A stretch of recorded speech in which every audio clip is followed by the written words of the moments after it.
ادارہ برائے سماجی انصاف پاکستان کے زیر اہتمام پریس کلب اسلام آباد میں ایک اہم پریس کانفرنس کا انعقاد کیا گیا، جس کی قیادت CSJ کے executive director Peter Jacob, civil society سے تعلق رکھنے والے افراد، صحافیوں، ادیبوں اور پاکستان کے مختلف علاقوں سے تعلق رکھنے والی اقلیتی برادری نے کیا۔ اس پریس کانفرنس کا مقصد اقلیتوں کے مذہبی و جان و مال کے تحفظ اور جبری مذہبی تبدیلی کی روک تھام تھا۔ ہمارے نمائندے سے گفتگو کرتے ہوئے CSJ کے ایگزیکٹو ڈائریکٹر پیٹر جیکب اور دیگر شرکاء کا کیا کہنا تھا، جانتے ہیں اس رپورٹ میں۔ نسل، مذہب، زبان بولنے والے کم تعداد میں ہوتے ہیں، وہاں پر یہ کوشش کی جاتی ہے کہ ان کے لیے کوئی خاص قوانین بنائے جا سکیں تاکہ ان کا کوئی استحصال کسی بھی شکل میں ہو رہا ہو تو وہ نہ ہو۔ پاکستان میں بھی ایسا سوچا تو گیا ہے، لیکن یہاں پر ایک مذہبی، یوں سمجھ لیجئے کہ بالادست ذہنیت ایک پائی جاتی ہے۔ وہ دوسروں کو جینے کا حق، ان کو مراعات اور ان کو باقی جو زندگی کی سہولیات ہیں ان دونوں میں کچھ اور سمجھتے ہیں۔ یہی وجہ ہے کہ یہاں پر مذہب کی بنیاد پر، فرقے کی بنیاد پر، علاقے کی بنیاد پر جو تقسیم ہے، وہ تعصبات وہ کام کر رہے ہیں۔ لیکن مذہب کی تقسیم جو ہے وہ یہاں پر کیونکہ ہمارے انسٹیٹیوشن میں آ گئی تھی، اس وجہ سے اور گہری ہو گئی، اور اس کی بنیاد پر یہاں پر مذہبی اقلیتوں کی تعداد کم سے کم تر ہوتی گئی۔ یہی وجہ ہے کہ وہ کمزوری جو ہے وہ آڑے آ رہی ہے، اور اس کو ریاستی قانون اور تحفظ کی ضرورت ہے۔ عدالتیں بھی اس بات کا اظہار کر چکی ہیں کہ ہمیں قانون اور پالیسی کے ذریعے سے تعداد میں کم لوگوں کو تحفظ دینے کی ضرورت ہے، ان کی عبادت گاہوں کو، ان کی جان اور مال کو تحفظ کی ضرورت ہے۔ ہسٹری اگر دیکھیں تو یہ تو ہر سطح پہ ہوتا ہے اور ہر ملک میں ہوتا ہے اور ہر جگہ پہ ہوتا ہے۔ میں آج اس پلیٹ فارم سے زیادہ اپریشیٹ کرنا چاہوں گی ہیومن رائٹس منسٹری کے اس فیل کو کہ انہوں نے اتنا اچھا ڈرافٹ بنایا ہے اور اتنا اچھا ڈرافٹ لائے ہیں، اور میں ہیومن رائٹس منسٹری سے اور گورنمنٹ آف پاکستان سے یہ ریکویسٹ کروں گی کہ میاں مٹھے جیسے لوگوں کی دی ہوئی ریکمنڈیشنز کو پہ وہ دھیان نہ رکھیں، اپنے ملک کی مائنورٹیز کو، اپنے ملک کے ولنریبل لوگوں کو، اور اپنے ملک میں پیسفل سٹیزنشپ کو اور ڈیموکریسی کو اور ہیومن رائٹس کے احیاء کو فروغ دیں، اور اس بل کو پاس کرنے کے لیے ہم سول سوسائٹی پوری طرح سے ہی نہیں ہے کہ ہماری جو اقلیتیں ہیں وہ سکون سے اور اچھے طریقے سے یہاں رہ سکیں، جو کہ بہت غلط ہے، جبکہ آپ کا کانسٹیٹیوشن آپ کو یہ رائٹ دیتا ہے، کسی میں فرق نہیں کرتا، یہ رائٹ ان کو ہے کہ وہ یہاں سکون سے رہ سکیں۔ ہمارے اسٹیٹ کی یہ رسپانسبلٹی ہے کہ وہ ہر صورت میں ان کو پروٹیکشن بھی دیں اور right to live a safe standard of life رہیں۔ جبری مذہب تبدیلی ایک اہم ایشو ہے پاکستان کا، اور human rights commission of Pakistan کے مطابق 1000 سندھ میں کیس رپورٹ ہوتے ہیں۔ ابھی یہ وہ ہوتے ہیں جو لوگ بھاگ دوڑ کرتے ہیں اور FIR کٹواتے ہیں۔ ابھی کتنے غریب ہیں جو FIR کروا ہی نہیں سکتے، وہ آپ سمجھ لیں کہ 1000 سے زیادہ ہے۔ لیکن یہ بات ہمارے معاشرے میں جو پنپ رہی ہے عدم برداشت کی، اور ایک خاص قسم کا ایسے سوچ رکھنے والے فرقہ یا تشدد پسندی جو ہے وہ پنپ رہی ہے۔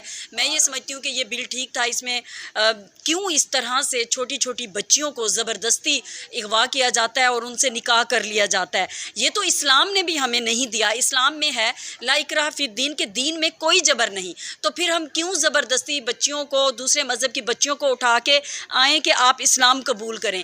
تو یہ کسی طور بھی میں نہیں سمجھتی کہ جو سمجھدار پڑھا لکھا ذی شعور انسان ہے وہ اس کو سمجھے گا، اور میں یہ سمجھتی ہوں کہ گورنمنٹ پہ یہ ایک پریشر ضرور ہے، لیکن اسے آگے چلنا چاہیے۔ لیکن یہ افسوسناک بات ہے کہ انہوں نے کیوں میاں مٹھا کو، جو کہ سرغنہ ہے، وہاں پر لڑکیوں کو اسلام قبول کراتا ہے اور وہاں پر پناہ دیتا ہے ایسے جو لڑکے جو مسلمان وہاں پر جاتے ہیں، تو ان کو بلا کر اسلامی نظریاتی کونسل جو ہے وہ اجلاس کر رہی تھی۔ تو میں اس بات کی سخت مذمت کرتی ہوں، ایسا بالکل نہیں ہونا چاہیے۔ یہ پاکستان جب بنا تھا تو آپ قائد کی وہ تقریر اٹھا کر دیکھ لیں 11 اگست کی، اس میں یہ بات کی گئی کہ یہاں پر یہ پاکستان بنا ہے، سب کو اپنی مرضی سے جینے کا حق ہے، اور اسی طرح سے انسانی حقوق کا اعلامیہ جو ہے وہ بھی اسی بات کا پرچار کرتا ہے کہ پاکستان میں سب جو مذہبی اقلیتیں ہیں وہ اپنے پورے حقوق کے ساتھ یہاں پر رہ سکتی ہیں، اور ہمیں کوئی حق نہیں پہنچتا کہ ہم زبردستی ان کو اسلام قبول کرائیں۔ Thank you.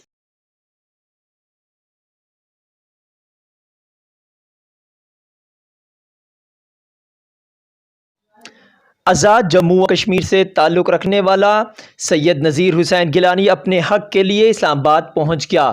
نذیر حسین جو کہ ایک خواندہ شخص ہے، اس کو نوکری سے نکال کر ناخواندہ شخص کو بھرتی کر لیا گیا۔ سید نذیر حسین گیلانی کا مزید کیا کہنا تھا، جانتے ہیں ان کی زبانی۔ مجھے تقرری کیا جائے، مجھے ایک میرے گاؤں میں ایک سکول مڈل سکول کو آئی کا درجہ ملا، اس میں درجہ چارم کی 3 اسامیاں خالی تھیں، جن کے خلاف میں نے اسامیاں تخلیق ہونے سے قبل 6 مہینے صدر آزاد کشمیر سے منظوری اسامی تقرری کا حکم لیا۔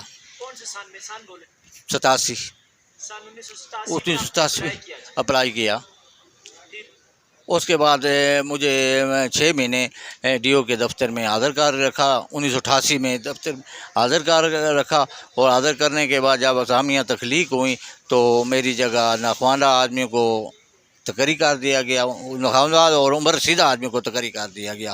میں نے اس تقرری کے خلاف بہت اپیلیں کی، صدر آزاد کشمیر اور صدر پاکستان جناب غلام رسا خان، بے نظیر صاحبہ، اور دوسرے اس کو کیا سید غلام مصطفیٰ شاہ صاحب وزیر تعلیم، 10 حکم میرے پاس ہیں حکومت پاکستان کے جو میں نے صادر کروائے، لیکن میری کسی نے نہیں سنی، میرا الٹا ریکارڈ غائب کر دیا۔ میری 138 پرت کی ایک فائل ہے، 10 پرت کی ایک فائل ہے، اور 40 پرت کی ایک فائل، جو کہ 2 فائلیں ڈویژنل ڈائریکٹر کے پاس ہیں اور ایک ڈی او زنانہ کے پاس ہے۔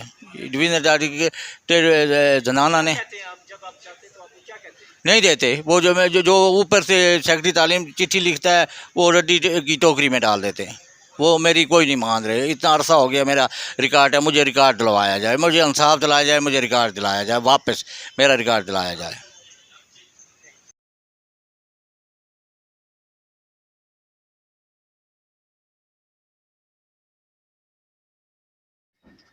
چک بیلی خان سے تعلق رکھنے والی 50 سالہ غریب بے یار و مددگار پروین کوثر کے 5 مرلہ گھر پر مقامی گنڈوں کا قبضہ۔ پروین کوثر انصاف کے لیے در بدر بھٹکنے لگی، لیکن کوئی سنوائی نہ ہو سکی۔ 5 مرلے کا پلاٹ خرید کر میں نے اپنا گھر 2018 میں بنایا تھا، جو کہ ابھی دروازے نہیں لگے، باقی پورا کمپلیٹ ہوا ہے 19 میں، اور 20 میں ان بابو عبدالغفار عرف بابو موضوع بینس گاؤں اور 2-3 لڑکوں نے مل کے میرے بچے کے ساتھ لین دین کا مسئلہ تھا، میرے گھر پہ قبضہ کر لیا۔ تو ابھی وہ کیا آپ کو کہہ رہے ہیں؟ ابھی 8 مہینے سے بدماشی کر رہا ہے، دھمکیاں دیتا ہے مجھے، اور جان سے مارنے کی دھمکیاں دیتے ہیں، اور کہتے ہیں کہ تم لوگوں کو یہاں پہ نہیں رہنے دینا، ہم نے چک بیلی سے نکالنا ہے۔ تھانہ چونترا۔ جی بہت دفعہ گئی ہوں، پوری 200 فائل ہے میرے پاس اپلیکیشنوں کی۔ کیا کہتے ہیں؟ کوئی بھی نہیں سنتا سر، کوئی بھی نہیں سنتا۔ میری وزیر اعظم عمران خان صاحب سے اپیل ہے، متعلقہ تمام اداروں سے، چیف جسٹس صاحب سے بھی اپیل کرتی ہوں کہ مجھے انصاف دلایا جائے، اور میرے ساتھ بہت بے انصافی ہو رہی ہے، بہت بے انصافی ہو رہی ہے، اور میرا گھر مجھے واپس دلایا جائے۔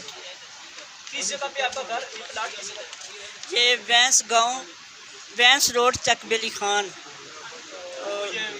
جنہوں نے آپ کی زمین پہ قبضہ کیا وہ کیا کام کرتے ہیں؟ ان کا کام ہی یہی ہے سر، ان کا کام ہی یہی ہے، قبضے کرنا، غریبوں کو تنگ کرنا، غریبوں کی جائیدادوں ہڑپ کرنی۔ ان کا باپ بھی ایسا ہی تھا سر، اس کی ماں بھی ایسی ہے، ان کی بہنیں، بھائی، ان سب پورا یہ ٹبر کا ٹبر ہی ایسا ہے، قبضہ گروپ ہے۔ کیا مطالبات ہیں؟ میرا مطالبہ یہی ہے کہ میرا 10-12 لاکھ کا سامان ہے گھر میں موجود، اور میرا گھر مجھے واپس دیا جائے سامان سمیت۔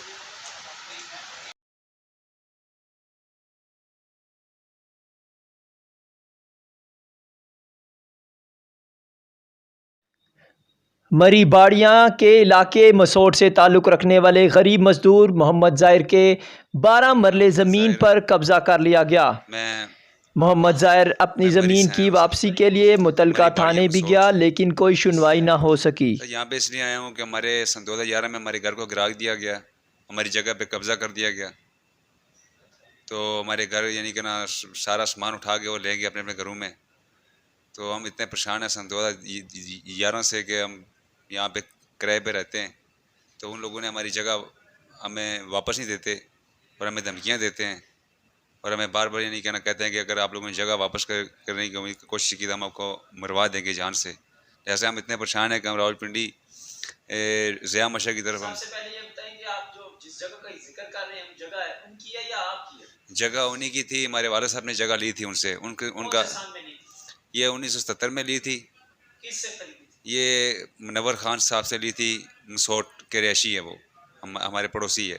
تو ان کے پوتے نے ابھی ملی بھگت کے ساتھ ہماری جگہ واپس کر لی, واپس چھین لی اور ہمارے گھر کو گرا دیا گیا. اور آپ کے پاس کیا پروف ہے کہ آپ کے والد صاحب نے؟ ہمارے پاس مکمل یہ ثبوت ہے, یہ اسٹام ہے اس جگہ کا. اور یہ آپ کے والد صاحب نے کیا تھا؟ جی والد صاحب نے کیا تھا. اور یہ کتنے کی پیسے کتنے کی زمین خریدی؟ یہ اس وقت میرے والد صاحب نے تقریباً 25,000 کی لی تھی اس دور میں. تو یہ تقریباً 12 مرلے میں ہماری یہ جگہ بنتی ہے اب تک. جی سر. تو ابھی کیا آپ متعلقہ تھانے گئے؟ جی سر. تھانے کا نام بتائیں. ہمارا تھانہ مری لگتا ہے, مری, اور چوکی باڑیاں. اچھا, تو آپ جب گئے تھانے میں ایف آئی آر کٹوائی یا جی ایف آئی آر کٹوائی ہماری ہم لوگ. تو کیا کہا؟ بس انہوں نے ہمیں عدالت میں باہر یہ کہا تھا کہ بھئی ہم ہمارے ساتھ رضنامہ کر لیں, ہم آپ کے ساتھ مکمل تعاون کریں گے, مکان بھی بنوا کے دیں گے ہم آپ کو. جس نے آپ کے گھر پہ قبضہ کیا ہے, جو گھر آپ کہہ رہے ہیں توڑا پھوڑا, اس کا نام کیا ہے؟ اس کا نام خطیب عباسی ہے, مفتی ارشد ہے اور شوکت ہے. یہ بندے ہیں سر. کیا تعلق ہے جو مالک؟ یہ آپس میں دوست ہے. مالک سے کیا تعلق تھا جو آپ کے سابقہ اس زمین کا مالک تھا, اس سے کیا تعلق ہے؟ اس سے صرف دوستی ہے. مفتی ارشد, شوکت اور گل خطاب, ان لوگوں نے مل کر یعنی کہ نا. اور خطیب عباسی جو ہے اس منور خان کا پوتا ہے جس نے ہماری جگہ یعنی کہ نا واپس چھینی. کیا مطالبات ہیں آپ کے؟ ہمارا یہ مطالبہ ہے کہ ہم سن 2010 سے اتنے پریشان ہیں. ہم 5 بھائی ہیں, راولپنڈی کے علاقے میں رہ رہے ہیں. ہم نا ایک ٹائم یعنی کہ ہمیں اتنی پریشانی بنی ہوئی ہے, جو پیسے کماتے ہیں صرف اور صرف کرایہ بھاڑا بجلی گیس کا بل دیتے ہیں, نہ بچوں کو ہم پڑھا سکتے ہیں. ہم اتنے پریشان ہیں کہ ہم یعنی کہ نا بہت زیادہ پریشان ہیں. ہمارے لیے ایک ٹائم کا کھانا ہوتا ہے, ایک ٹائم کا نہیں ہوتا بس. اچھا, 2011 سے آپ پنڈی میں رہ رہے ہیں؟ جی سر, پنڈی میں رہ رہے ہیں. تو پہلے مری میں رہ رہے تھے؟ جی پہلے مری میں رہتے ہیں ہم. کم سے کم 200 سال سے مری میں رہ رہے تھے سر. تو ابھی آپ نے ان لوگوں نے آپ کو مار کے نکالا؟ مار کے ہماری فیملیز کو مارا ہے, ہمارے پورے خاندان کو, یعنی کہ انہوں نے سب کو مار پیٹ کے الٹا ہمارے پر انہوں نے پرچے کروائے ہیں. حکومت سے آپ کیا چاہتے ہیں؟ ہم حکومت سے یہی چاہتے ہیں کہ یعنی کہ ہمیں ہمارے ساتھ انصاف کریں. یعنی کہ ہم بڑے پریشان ہیں. ہمارے یعنی کہ یہاں پہ رہنے کی جگہ نہیں ہے, ہم کرائے پہ رہتے ہیں. ہماری ذاتی جگہ کوئی بھی نہیں ہے. جو جگہ تھی ان لوگوں نے واپس چھین لی ہے.